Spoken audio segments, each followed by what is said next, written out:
Hold on to your butts. I've been watching cheesy action anime since a kid at school told me about a cartoon featuring monkey dudes and a green guy doing badass martial arts, shooting lasers, and stuff. Not sure if it's the hype action, the soap opera dramatics, or goofy characters, but it's something I couldn't get enough of. Since the days of DBZ airing back on Toonami till now, there's been countless shonen anime released, and occasionally I check out the new hotness. Yo, Boku no Hero Academia, or My Hero Academia as the dubs might call it, impressed me. At first glance, it looked like a mediocre anime, about a green-haired boy on a journey to become the bestest superhero there ever was. Sounded familiar, but you know, superhero flavored. Needless to say, after a handful of episodes, I was hooked. My Hero Academia is not your standard action anime. It's a great action anime that goes beyond, plus ultra!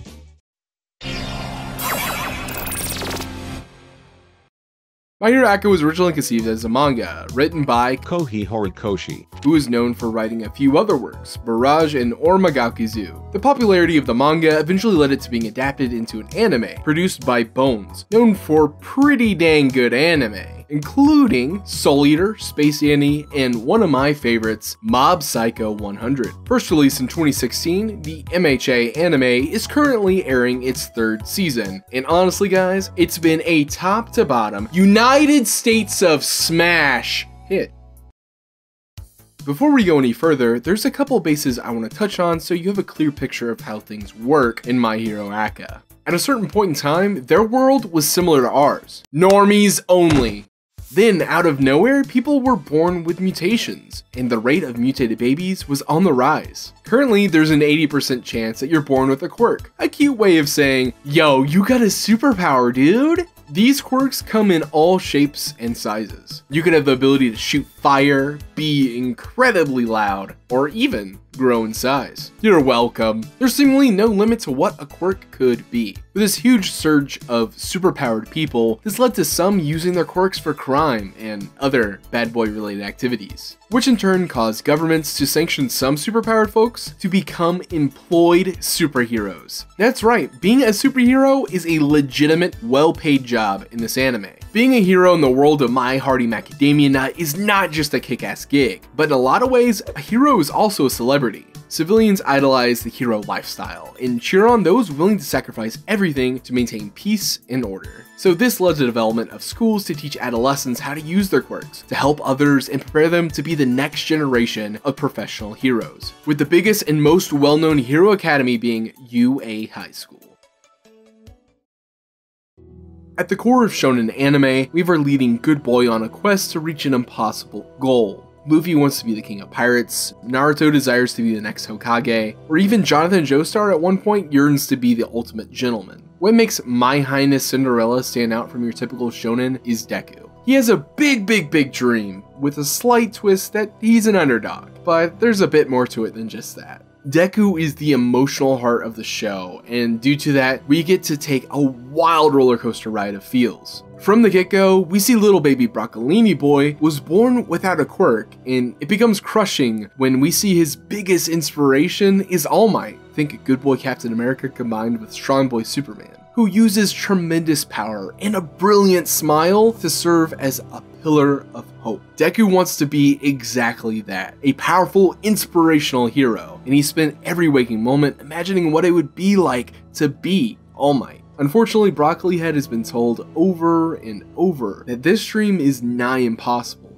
and sometimes a bit more than that. Despite all that, young Deku spends tons of time learning everything about all the heroes he idolizes, and hits the books just as hard in order to break the mold and be the first quirkless enrolled in UA High School. In a fateful encounter, Deku unknowingly exemplifies what it means to be a hero by recklessly trying to save a kid from a real bad go dude. All Might, impressed, takes the young Broccoli under his wing, and after some intense training, gives Deku his quirk, One for All. For the first time in his life, Deku is given a chance. It's a beautiful moment because you see Deku overwhelmed with emotion. There's no yatta and we smash cut to super school. It takes its time, showing you how impactful this moment is for our sweet little baby boy. For the first time in his life, Deku earned something that can nudge him in the direction of fulfilling his dream. And I think that's what feels great about Deku and My Hero Academia. There's weight to every success and failure. That, coupled with his inexperience using a quirk, leads to what would amount to be a challenge for most, are harrowing events for Deku.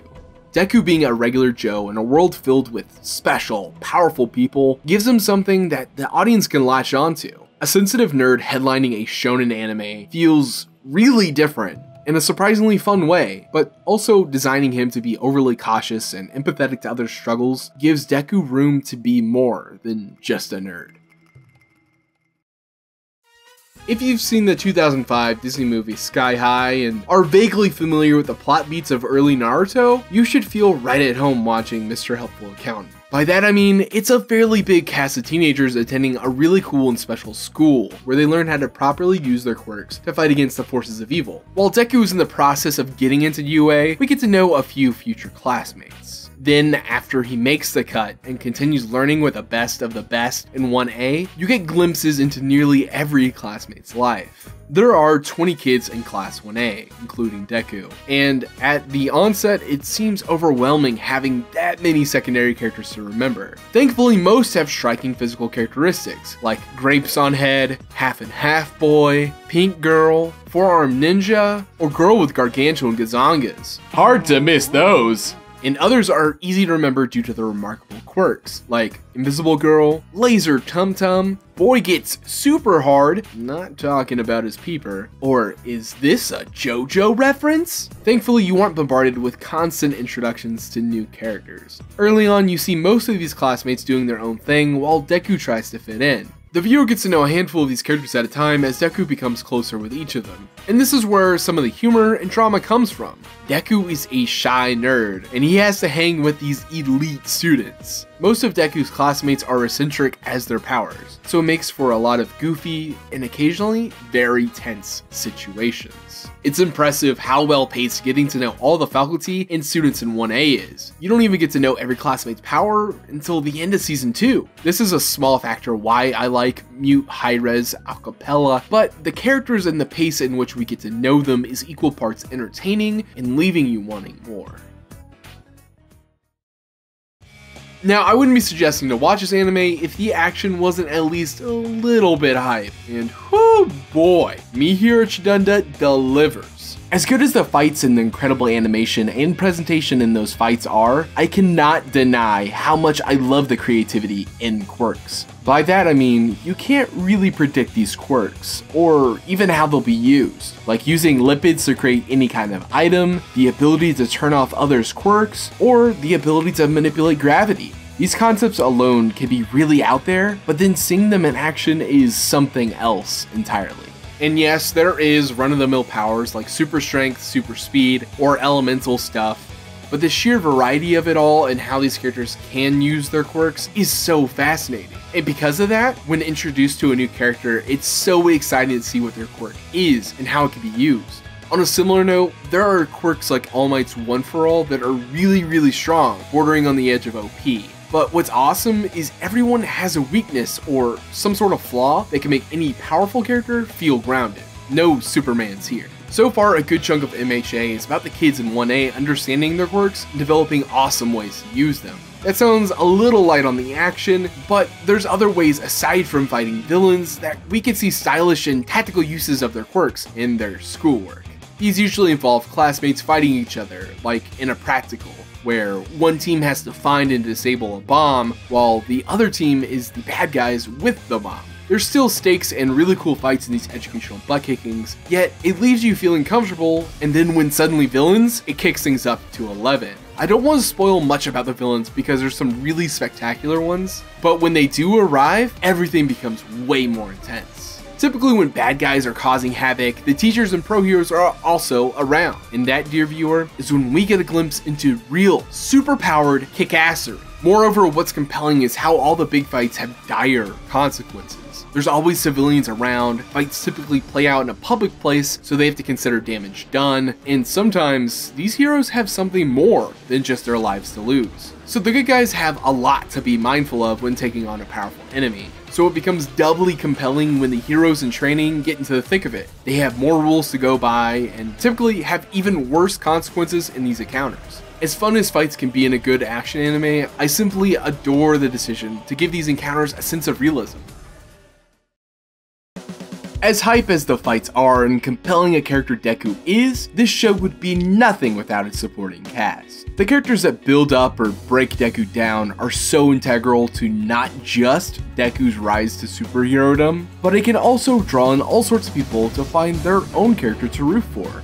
Initially, All Might was the big pull for me to check out the show, and in a lot of ways, he continues to be. It's so awesome seeing a character like All Might in a superhero anime. He rocks the very Western design, but he very much carries the machismo and charisma found in leading characters seen in anime.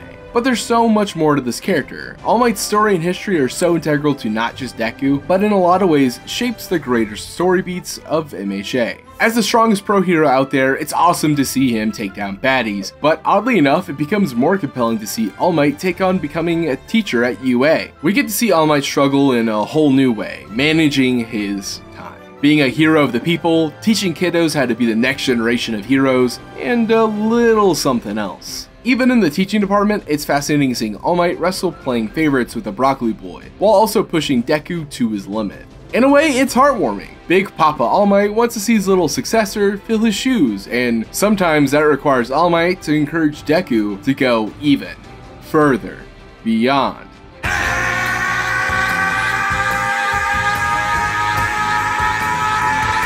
Ow. On the flip side of things, it's wonderful seeing moments where Deku inspires All Might, demonstrating even the strongest have moments of weakness. And working together is always better. This is a prevailing theme throughout MHA, both the young and the old working together to become better and make the world a better place. It's cheesy, and I don't know about you, but that's how I like it. There's many more characters that are just as well developed and worth discussing, but I feel like that could be an entirely different video itself. That says a lot of what Moldy Hot Acorn has to offer, a great supporting cast.